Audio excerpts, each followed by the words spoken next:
Hayvanatlardın talaşı. Kuy, at, it, üçü, kimisin ээси жакшы көрөрүн талашып калышты. Албетте, мени деди ат. Анткени буурусун менен маласын тартып берем. Токойдон отунун алып келем. Өзү болсо мени минип алып шаарга барат.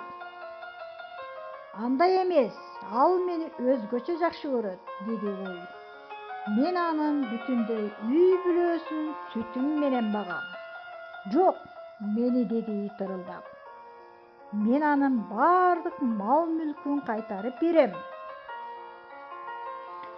Эртеден бери алардын талаштарын угуп турган кожоюн акырын басып келди да мындай деди. Эй, болбогон талашты койгула. Силердин ар бириңер өз ишиңер менен баалуусуңар. Ошон үчүн мага керексиңер.